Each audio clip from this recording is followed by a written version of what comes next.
You're struggling with the friends who have held you down for a long time. You're struggling with the people in your life that once made you happy and made you excited to hang out with them, but now you feel perplexed and confused, and you're making all these excuses and you're gaslighting yourself about, well, maybe they had this going on or they've got this going on, and seasons are changing. Let's talk about a Friend-Ventory. It might be time for you to do a Friend-Ventory. And what is a Friend-Ventory, you may ask?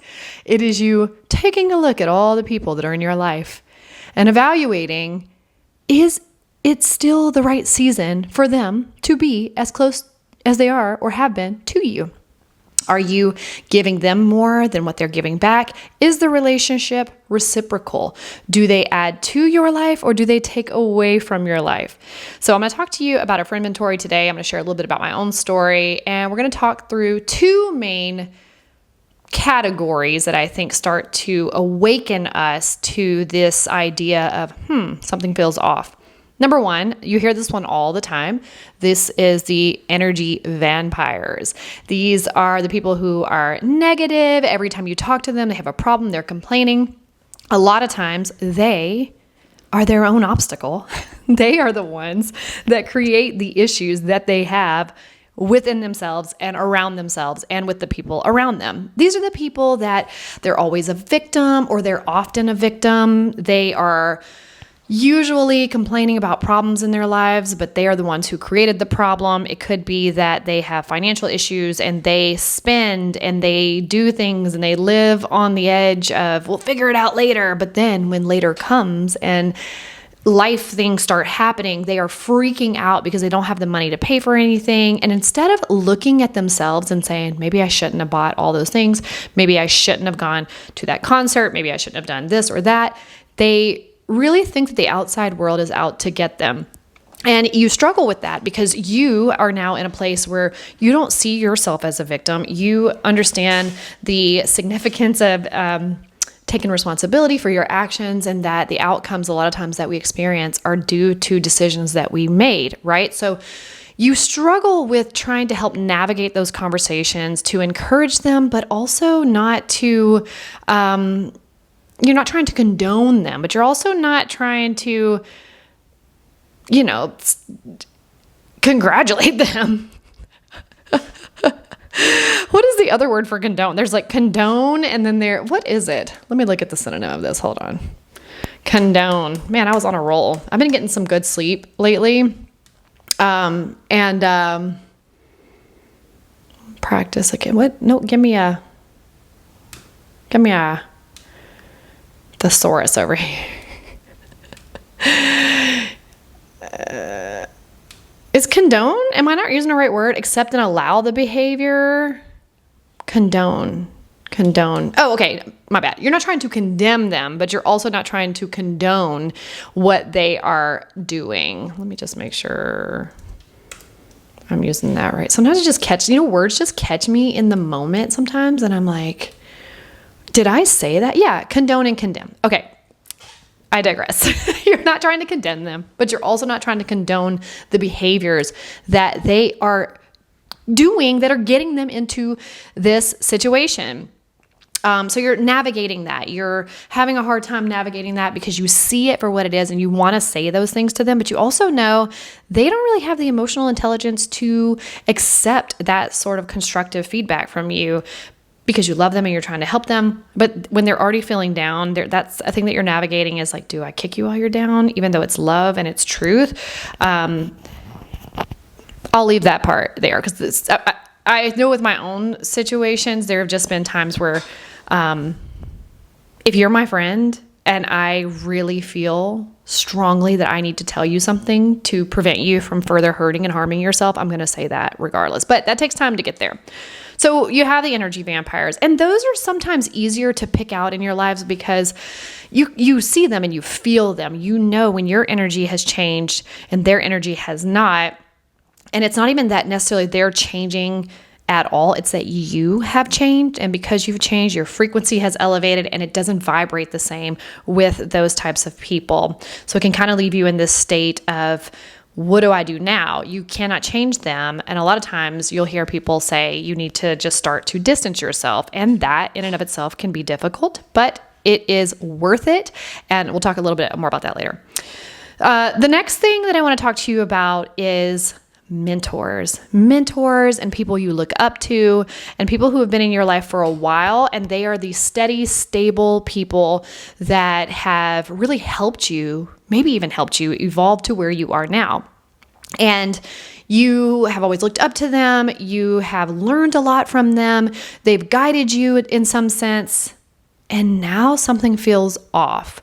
Whenever you're talking to them or you're sharing something with them, they hold you to an old version of yourself. And you feel this disoriented feeling every time you walk away from them or when you're with them, maybe sometimes in real time or just after the fact off of a phone call or a text or an audio message, where you feel like they don't hear you and see you as you are today. They hear you and see you as the person that they were once helping.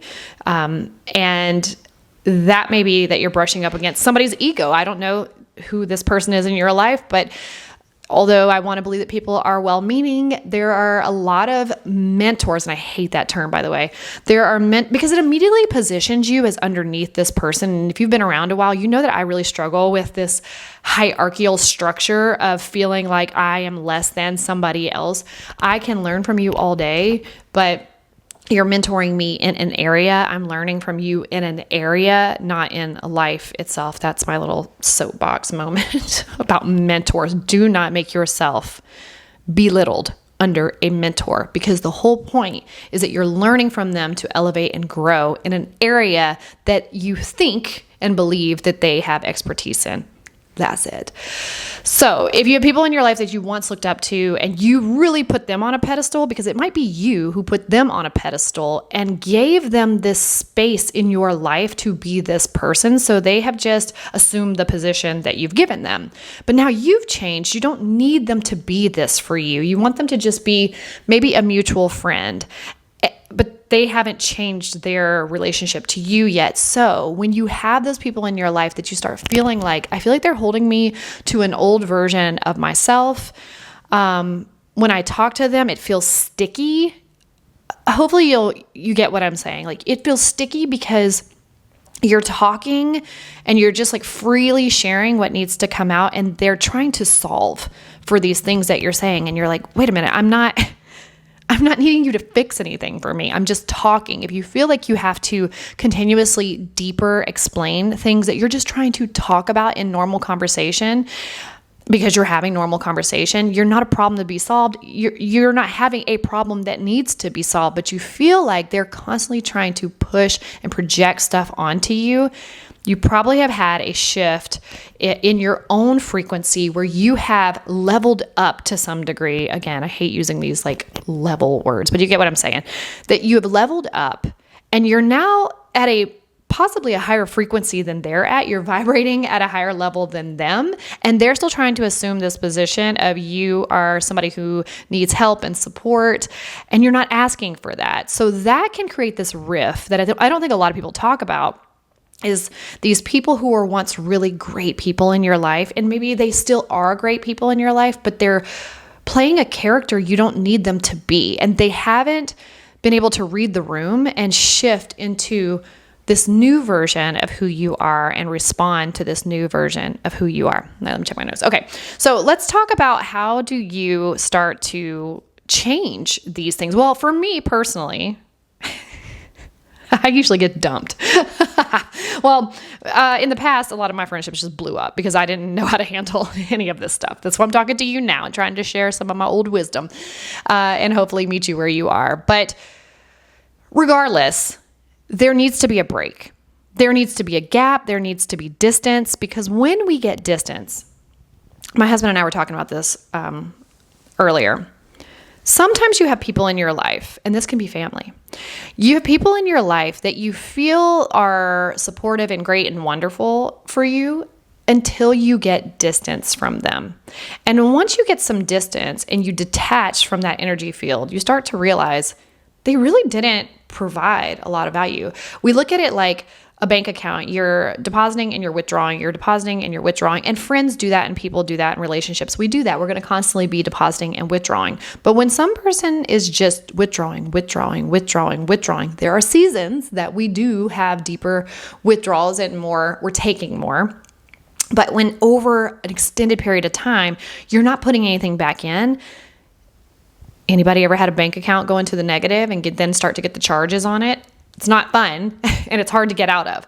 That is what is happening in these relationships. And we saw this specifically in a personal relationship of ours where we were like, as we got distance, we realized they actually don't contribute a lot. They don't deposit a lot. They withdraw all the time and they make these mini deposits that really don't pay off in the end. You wind up giving way more than them and you actually feel a more sense of peace because they're not around anymore. So when you get distance and you can detach, you can start to think clearly about what's real and not move out of that old energy field, but be in the new energy field and get very real and raw about, do I feel better? Do I miss them? Do I need them? Do I want them? And do I feel like what I was giving back is something very natural and real? Or was I just giving for the sake of giving so that I could have the friendship? Getting very real about those things is crucial for being able to gain control over this part of your life. During the gap seasons for me, I've ended a lot of friendships as well. For reasons that I've shared with you, whether that be because it was somebody that I looked up to and they couldn't let me grow, or it was people in my life that were taking and they couldn't let me grow because they were stuck in the old version of who I used to be also and operating out of that energy, which is not necessarily a bad thing. It's who I used to be and I'm just not them anymore. I'm not that anymore. So a lot of times just distance comes in. They stop calling, I stop calling, texting, whatever. And then you just fade off into the sunset and maybe stay connected through social media. But then also there are some where it blows up. They keep wanting you to be this version of yourself and you don't want to give to that anymore. So you may have to wind up saying something very firm and direct and they don't like it because they don't like that version of you because that's not the version of you that they signed up for. And this new version of you makes them really fucking uncomfortable because it makes them have to see things in themselves that they don't want to see. That's not a you problem. That's a them problem. The universe will take care of them. You got to keep going. So that break allows you to settle into your energy and then reset. And sometimes even with the reset, you can come back, maybe go to lunch, maybe have a phone call, correspond with them through text and audio, and then check how you feel after you've had that break. And if you feel energized, maybe that's a good sign. Maybe that means that you pulled yourself away, you step back into that new energy, and they're able to take to that new energy and move and flow with it. Sometimes it just takes you resetting it and not defaulting back, because if you've ever defaulted back into the old energy just to be around those old friends, that's not a good feeling either, because you know that you've betrayed yourself. You fell back in line with an old, kind of like an old tape that's running, and you went back into that character mode, and that's not who you are anymore. So the distance is really important. Let's talk about being alone, because I think people fear this so much. They would rather stick with things that are unhealthy for them and people who are unhealthy for them, as opposed to just being alone. Alone and lonely are not the same thing. I have been through many seasons of aloneness by choice. And I've been through seasons of deep loneliness, which is a very sad and dark place. Both of them have served me well. In the moment, it's awful. In hindsight, I'm like, wow, there's so much that deconstructs in you. There's so much that burns off in you. There's so much clarity that comes when you step back out and you start making friends again, you start connecting with new people again. You realize that you like yourself, that you have befriended yourself, and you realize what the standard is for what other people need to be in order for them to be in your life. I'm not here to change others and make them be something for me, but if you want to be in my life, you are going to be a certain way in a certain frequency because you've done the work. Doesn't mean we're the same. Doesn't mean we think the same. Doesn't mean we act the same. I have friends that are totally different from me. I'm totally different from them, and somehow it works. And what I've realized about that is because they're doing their inner work and I'm constantly doing mine. They're also living their life. They're open for growth. They have a growth mindset. They're open for new opportunities and stepping into the scary stuff to experience life at its fullest. And so am I. So we have these, some similar values, and then we have this growth mindset, and that in and of itself usually makes way for a really beautiful friendship. Without trying to control each other, if you get what I'm saying. So that lonely season and aloneness allowed me to truly distance myself and find out who I am and have love and respect for myself without another person. So that when I emerged, when I rose up like the phoenix and came out of that space, I was put in spaces with new women, new thinking patterns, new energy fields that match my vibration. I remember a long time ago, it was back in like 2017 or 2018, I think, when I just was really wanting to make friends, and I was doing everything I could to put myself in spaces to meet people, and it just was not working. It didn't resonate. It didn't feel like it was sticking. And I remember reading this thing that said, your people will find you.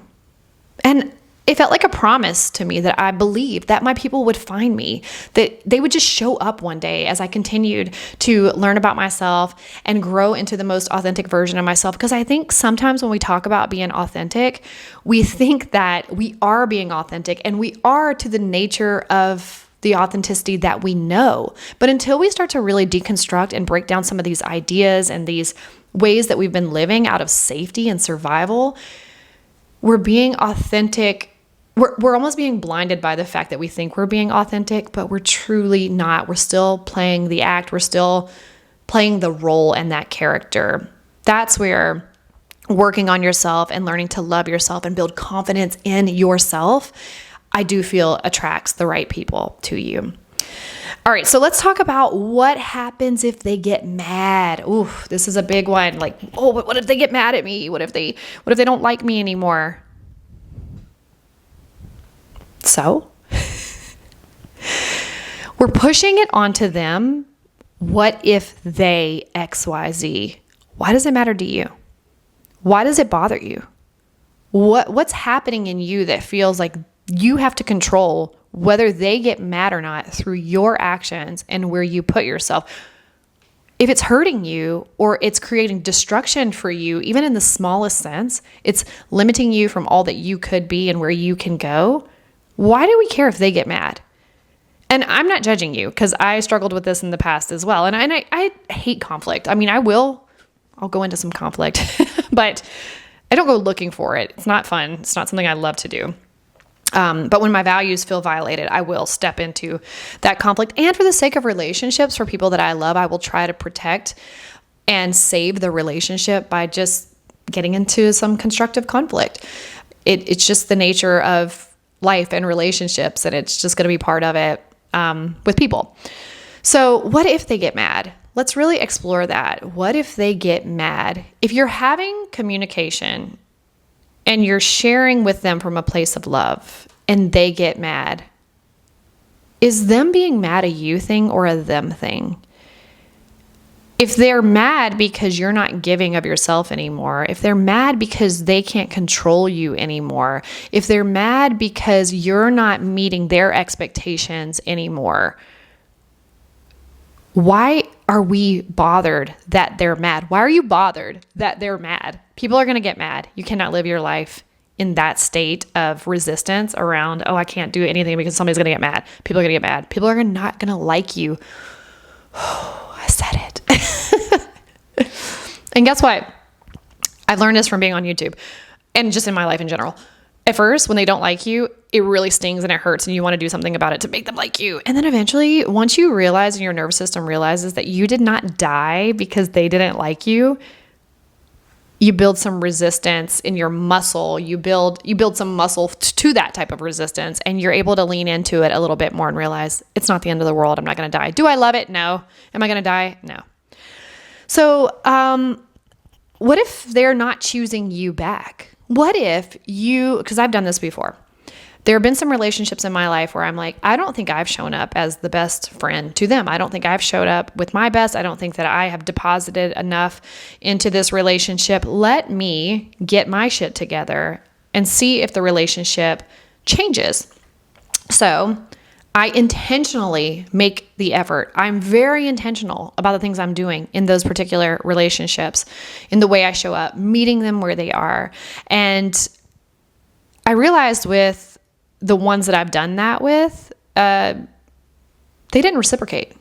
They did not give back. And it really made me realize it's not a me problem. I'm always going to go inward first to, is this a me problem or is this a them problem? I'm going to check me first because that's what I have control over. And plus, I would just want to grow. Like, what am I missing? Where am I blinded in this area where I could grow and it could serve me in the other areas of my life if I'm willing to look at it and address the things that I'm doing? So when I have done that for long periods of time and I'm still getting the same result, I realize this is not me as a common denominator. This is this individual and this is them. This is how they are. It's how they respond. It's how they act. They don't give a lot. They say a lot. If you get entrapped by people's words versus their actions, which I have, I'm a wordy person, so I love when people tell me how much they appreciate my friendship and how grateful they are for my friendship, and they share all the beautiful, lovely words with me or send me notes and beautiful text messages. But then when their actions don't match up to those words mean nothing. The actions speak louder than the words. So if I have friends in my life that are incredible, amazing, they help me grow, they're growing, they're so easy to be with because they're championing me and they support me and they love me. And I love talking to them. And then on this other side, I have these people that I feel like are resisting the friendship. They are hit or miss. They show up, they disappear.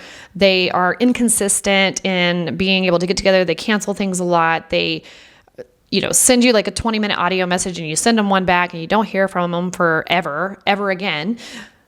I had to really evaluate, if I have these people here that are so incredible and wonderful and choosing me, what is it in me that feels like I have to create so much more momentum and effort for these people over here who are not choosing me? Their actions are showing they're not choosing me, but they're really good with words, but they're not choosing me. And I have the contrast because I can feel the difference between those two categories in my life.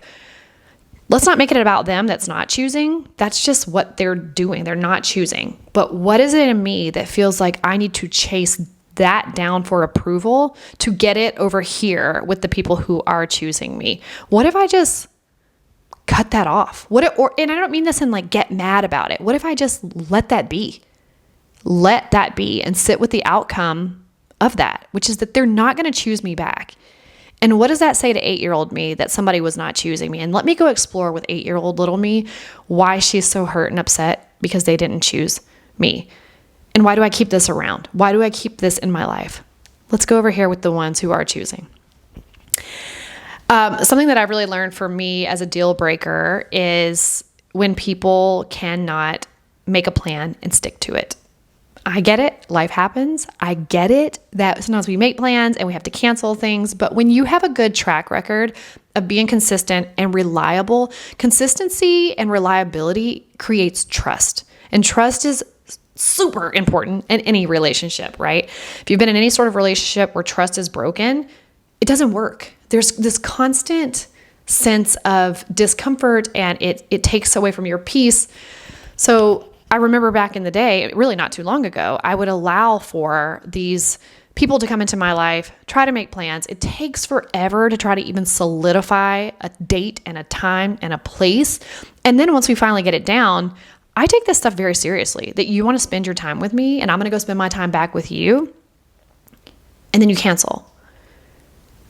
That I remember making so many excuses for this, and then this just became a deal breaker for me over the past year. And a lot of the experiences that I've had with trying to create intentional connection, it is a deal breaker for me. Again, people come into our lives, they build that trust. Life happens. We have to cancel. I have to cancel sometimes, but it's not a common thing. And if getting together with you is stressful, what's the friendship going to be like? If creating plans to hang out with you is stressful, what is our time together going to be like? So for me, that's a deal breaker. And for you, I would highly recommend that you look into your life and think about what creates a lot of discord for me and a lot of chaos for me and a lot of just steals my peace. And perhaps that's one of your standards that you're like, if it doesn't meet this standard, it's a no for me, boss. And be okay with that. That is okay. And are people going to get mad? Who cares? That's for them to deal with. So let me tell you this. Friends, no matter what, are going to have an impact on your life. Good or bad, they are going to have an impact on your life. They are going to interfere with your goals or help support your goals. Your mental capacity is everything. And if they are not adding to your life, if they're not reciprocating, if they're not something you look forward to, hanging out with them is something you're not looking forward to doing, and you feel a sense of dread, all of that is inviting you in for a Friend-Ventory on why is that happening? Why am I feeling this way? What's happening? Is it them? Is it me? What do I need to work on? Do an Friend-Ventory. And this goes for friends and family. And family, that's a whole different topic for a whole different day and a whole different video.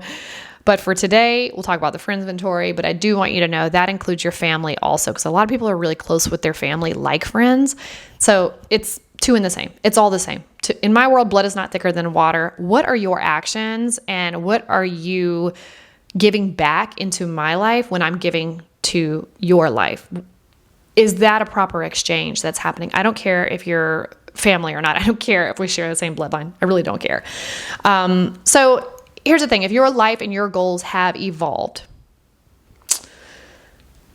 why wouldn't this shake up things in the foundation of the relationships around you? If you have evolved, if your frequency has elevated, if your consciousness is expanding, why wouldn't that shake some things up around you? So if you're dealing with this shaking foundation and friendships feel funny and you're starting to get really bothered and you're really agitated by things you normally weren't agitated at one point, that is an invitation, my friend. It's an invitation to explore where you are and where you're going. And if who is in your circles around you is coming with you. You can drag it on for as long as you want. You can try to play it safe. Doesn't mean you have to do some crazy wild stuff right now and just start cutting everybody off, but it might be an option. It might be something that you're going to have to face eventually. And if you've been sitting on the sidelines of, well, it'll pass, they'll grow and they'll come along with me. But what if they don't? Are you going to stay where you are because you're too afraid to move on? Are you not worth more than that in your mind? I know you're worth more than that. Don't overcomplicate it. I know it's difficult, but it's actually really simple. It feels really difficult inside, and it takes some time to work through it. But the more you trust and respect yourself, the more you cannot settle for anything less than what your standards are. Know what those standards are. Don't overcomplicate it, and rise.